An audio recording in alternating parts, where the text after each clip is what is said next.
Hello. First of all, thank you, ma'am, for inviting me here. I'm very grateful to ma'am that I took guidance from her, and due to her contribution as well, I'm able to secure such a good rank and such a good marks in anthropology. So, before I start, I will just try to tell you my journey, like how I started, which all attempts I've given, and then I will elaborate a bit on those attempts. So I gave my first attempt in 2021, and in that I reached the interview stage.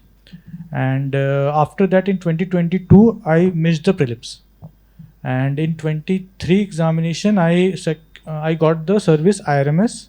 In 24, I got IRS Customs, and in 25, I got this rank, and I'm expecting to get IS. And starting when I started the preparation, I basically ordered the study material of ma'am's classes, and also I took help of the notes of ma'am's classes, and that I found it very useful. I basically my foundation was based on those notes only, and even I mailed the institute, and even sometimes I got connect with ma'am also regarding the preparation and the strategy. And after that, in my first attempt also, I got marks of 260 in optional. So that was like hardly 4 to 5 months of preparation, and I got that marks. And eventually, in the first attempt, my entire thing was based upon just one time or two times of revision of the notes. So after in that attempt also, I have written only few tests. So the major difference between the first attempt and the subsequent attempt is answer writing. So I after that attempt, I rigorously focused on the answer writing. I joined test series. I took help of ma'ams. I took inputs from ma'am, like how to improve my answers.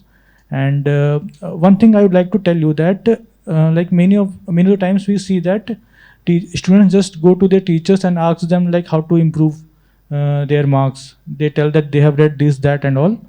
But I think just reading multiple sources will not help you. And instead of that, if you can just write a test, write few answers in time-bound manner, and then if you go to your mentors or your teachers, then they will be able to give you more precise input than how to improve your answers. And I also saw that recently they have launched the portal and Sourcing AI also.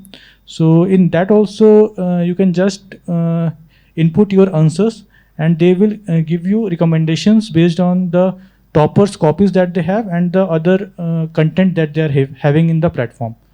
So I think instead of just going to ChatGPT and getting some random facts, you can use your own coaching platform that will help you in a more authentic manner. Because many of the times whenever we use ChatGPT, it gives you in output that is majority of times not so valid. So try to stick to the sources, authentic sources for anthropology, and focus more on the answer writing part. And whenever you because see there is a major mistake that we all are doing. It may vary from person to person, but there is a whenever you do answer writing, there will be some sort of mistake that you will be doing.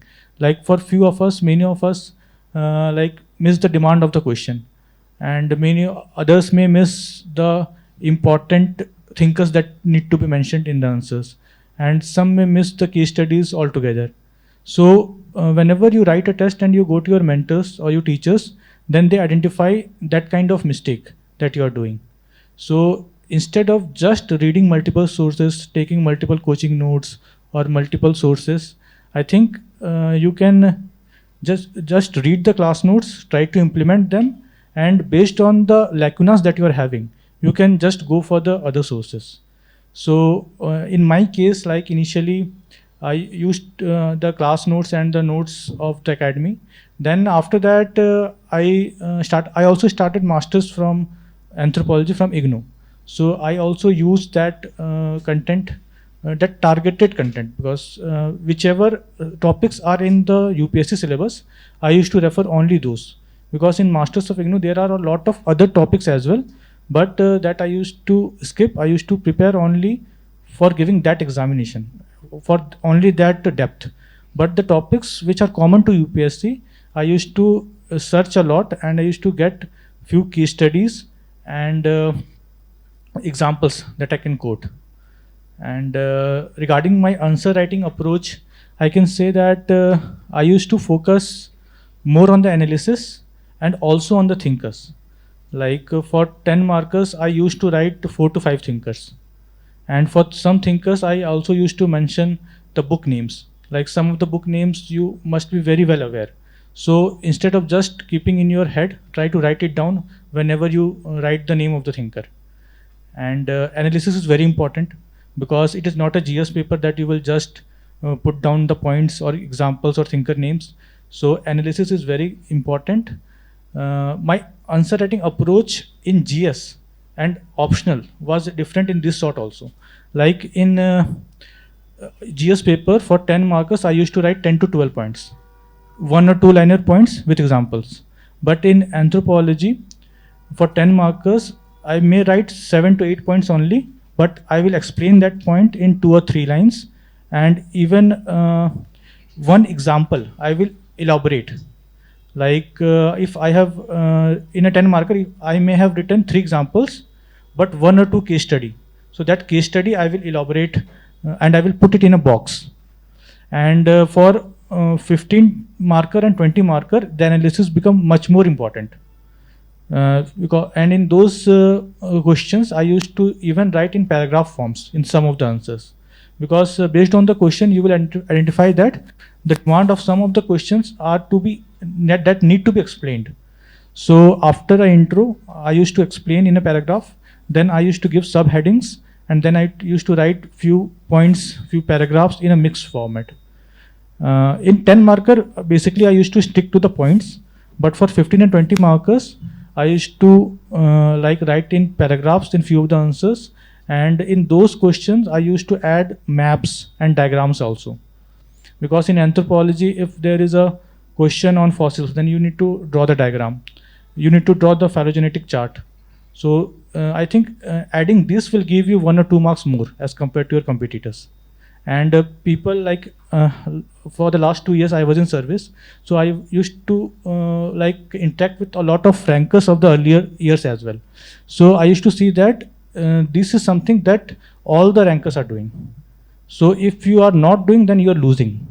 You may not gain anything, but you will lose. So drawing a diagram, drawing the phylogenetic chart, drawing some schematic diagrams, especially in the questions of fossils, archaeology, it's very important. So in archaeology, question cannot be answered without drawing the tools, without drawing the maps. And in intro, you can start like in intro, whenever you, even if a generic question is there, try to relate with some of the concepts that you have read in anthropology. And either you can relate it to the concept or the anthropological school of thoughts, any of the school of thoughts or any thinkers, and try to put that keyword in the intro itself, so that the checker is very much aware that you are knowing about the subject. And there are few types of question in which 2 keywords are there connected with the word and. So many of the time people like address them separately. So don't do that. In the intro itself, try to relate them and divide the answer into 2 subparts in which you can explain their similarities and then the differences. So my focus on the during the last 2 attempts was entirely on answer writing and improving on those answer writing. I was not blindly writing 10-15 tests, but when I was writing tests and I was taking inputs from the already selected people who are there, from the teachers in the academy, from the mentors. So be very targeted, write answers, because 90% of people are not writing answers. They are joining test series, they are doing the foundation classes, they are doing crash courses, they are buying materials from the market, but they are just reading and not writing. So the marks that you will get is based on the things that you are able to write, not the things that you know. So keep this thing very clear in your mind.